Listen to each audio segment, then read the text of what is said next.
BPSC के द्वारा TRE2 में ऑनलाइन आवेदन करते समय सीटेट के सर्टिफिकेट नंबर की जगह पर क्या कुछ लिखना है, दिनांक 9 नवंबर 2023 को एक पब्लिक नोटिस जारी करते हुए क्लैरिफिकेशन दिया है। आप स्क्रीन पर देख पा रहे होंगे, यहाँ पर साफ शब्दों में लिखा गया है कि ऑनलाइन आवेदन पत्र में मध्य विद्यालय यानी अपर प्राइमरी की बात की जा रही है।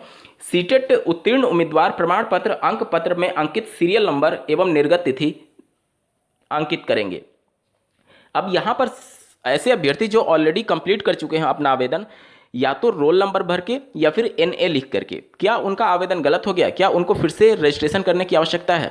अंत तक जरूर जुड़े रहेगा बिना किसी पार्ट को स्किप किए हुए। नमस्कार दोस्तों, मेरा नाम है नीरज, आप देख रहे हैं कैरियर बिट यूट्यूब चैनल। अगर आप इस चैनल पर पहली बार विजिट कर रहे हैं तो इसको सब्सक्राइब करते हुए बेल आइकन को प्रेस करना ना भूलें। देखिए, अगर आपने आवेदन ऑलरेडी कंप्लीट कर दिया है, चाहे रोल नंबर लिखा है या फिर NA लिखा है, तो आपका आवेदन गलत नहीं है। यहाँ पर मैं बता दूं कि देखिए, पिछली बार जब TRE1 में आवेदन लिए गए थे तो बीपीएससी के चेयरमैन ने साफ तौर पर एक ट्वीट करके ये जानकारी दी थी कि NA लिखना है सीटेट सर्टिफिकेट की जगह पर। यहाँ पर प्रॉब्लम ये है कि जैसे बहुत सारे अभ्यर्थी 75 नंबर पर भी क्वालिफाई माने जाते हैं बिहार की शिक्षक भर्ती में, बिहार के जो कैंडिडेट हैं, तो उनके पास तो सर्टिफिकेट होगा नहीं, जाहिर सी बात है वो मार्कशीट ही अपलोड करेंगे। तो अगर आपके पास सर्टिफिकेट है तो आप सर्टिफिकेट अपलोड करेंगे, अन्यथा की कंडीशन में आपकी मजबूरी हो जाएगी कि आपकी मार्कशीट ही अपलोड करना है, क्योंकि सर्टिफिकेट CBSE बोर्ड तभी देता है जब आप कैटेगरी में 82 नंबर से ऊपर होंगे और अनरिजर्व कैटेगरी में 90 नंबर से ऊपर होंगे। अगर इससे कम है तो आपको सर्टिफिकेट इशू नहीं किया जाता है, सिर्फ मार्क स्टेटमेंट जिसे आप मार्कशीट बोलते हैं वो जारी किया जाता है। और जो सीरियल नंबर होता है वो आपके सर्टिफिकेट पर मेंशन नहीं होता है बल्कि मार्कशीट पर मेंशन होता है।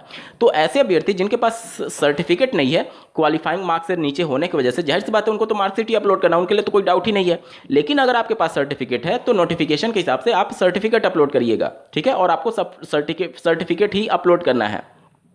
अब आते हैं आपके सवाल पर कि क्या जिन्होंने आवेदन कर दिया क्या वो गलत हो गया? नहीं, ऐसा नहीं है। देखिए, पिछली बार भी जब अभ्यर्थियों को ट्वीट के माध्यम से उन्होंने जानकारी दी कि NA लिखना है, उससे पहले भी लाखों की संख्या में अभ्यर्थी आवेदन कर चुके थे अपना रोल नंबर लिख करके या फिर जो मार्कशीट का सीरियल नंबर होता है वो लिख करके। काउंसलिंग में कोई भी दिक्कत नहीं हुई, आपको भविष्य में जाकर के कभी कोई दिक्कत होगा ही नहीं इसको लेकर के। क्यों नहीं होगा? क्योंकि अगर आपसे पूछा जाएगा कि ये आपके मार्कशीट पर या फिर सर्टिफिकेट पर कहाँ लिखा हुआ है, तो वो तो आप फिजिकल तौर पर दिखाई देंगे ना कि हाँ मेरे मार्कशीट पर है। ये सभी चीज़ें सिर्फ और सिर्फ इसलिए होती हैं कि कोई जेन्युइन कैंडिडेट के साथ धोखा करके उसकी जगह पर कोई दूसरा कैंडिडेट ना आ जाए। अगर आप जेन्युइन कैंडिडेट हैं तो जो भी आप सीरियल नंबर डाल रहे हैं या फिर रोल नंबर डाल रहे हैं, आपके मार्कशीट या फिर आपके सर्टिफिकेट पर तो अवेलेबल होगा। काउंसलिंग के दौरान आप उनको फिजिकली तौर पर दिखा सकते हैं। तो इसको लेकर के निश्चिंत रहिए कि कोई भी दिक्कत नहीं होगी। यहाँ पर अभ्यर्थी ये पूछ रहे हैं कि क्या हमें दोबारा कैंसिल करके रजिस्ट्रेशन करना चाहिए। देखिए, बहुत सारी दिक्कतें होती हैं कैंसिल करने में। कैंसिल अगर आप करने जाएंगे तो आपका डेटा कैंसिल होने के बावजूद भी कई बार एक्सेप्ट ही नहीं करता है। और इस बार आवेदन की प्रक्रिया में बदलाव किया गया, चूंकि रजिस्ट्रेशन की अंतिम तिथि 14 नवंबर ही है और लेट फी पेमेंट के साथ 17 नवंबर है। लास्ट डेट में आप देखेंगे बहुत ज़्यादा कंजेशन होने की वजह से वेबसाइट सही से रिस्पॉन्ड नहीं करती है।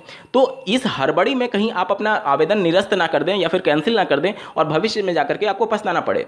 केवल सीरियल नंबर की जगह पर आपने रोल नंबर लिख दिया है या फिर NA लिख दिया है तो इससे आपका आवेदन गलत नहीं है। आप खुद ही सोचिए, चेयरमैन के द्वारा पिछले TRE में उन्होंने NA बताया था और इस बार वो मार्कशीट का सीरियल नंबर बता रहे हैं। तो आगे आने वाले 2-4 दिनों में अगर कुछ और बदल जाए तो आप बार बार अपना आवेदन निरस्त करके दोबारा थोड़ी आवेदन करने जाएंगे। आपने नोटिफिकेशन के हिसाब से ही तो भरा है। अगर नोटिफिकेशन में लिखा है कि आपको सर्टिफिकेट नंबर भरना है और सर्टिफिकेट पर नहीं है तो ये तो अंडरस्टूड बात है। और बीपीएससी के चेयरमैन ने पहले भी बताया था कि जो डेटा आपके पास नहीं है उस कंडीशन में आपको NA लिखना होता है और सभी राज्यों की भर्तियों में यही प्रक्रिया चलती है। तो जब वहाँ पर सर्टिफिकेट नंबर अवेलेबल नहीं है तो NA ही लिखना था, ये तो नेचुरल सी बात है। और जिन्होंने रोल नंबर लिख दिया है उनका भी गलत नहीं है। आप काउंसलिंग के दौरान वो अपना मार्कशीट या फिर सर्टिफिकेट दिखाएंगे जिस पे आपका रोल नंबर मेंशन होता है, तो ये बात तो प्रूफ हो गई ना। ये सिर्फ और सिर्फ इसलिए होता है कि जेन्युइन कैंडिडेट है अथवा नहीं इसकी जांच करने के लिए। तो आपके मार्कशीट या फिर सर्टिफिकेट पर वो रोल नंबर लिखा है तो आपको कोई दिक्कत नहीं होगी। और पता नहीं ऐसे कितने हजारों कैंडिडेट ऑलरेडी ज्वाइन कर चुके हैं TRE1 में, तो इसको लेकर के टेंशन मन से निकाल दीजिए, कोई भी प्रॉब्लम नहीं होगी, ठीक है। लेकिन अभी तक अब अगर आपने आवेदन नहीं किया है तो अब बीपीएससी के माध्यम से जो सूचना दी जा रही है उसी के अकॉर्डिंग आप आवेदन करिएगा। मतलब कि मार्कशीट का सीरियल नंबर आप वहां पर लिख सकते हैं। किस प्रकार से स्टेप बाय स्टेप आवेदन करना है, इसका डेडिकेटेड वीडियो का लिंक आपको इस वीडियो के डिस्क्रिप्शन में दिया गया है, जरूर देख लीजिएगा आवेदन करने से पहले, ताकि आपका कोई भी फील्ड गलती ना हो जाए।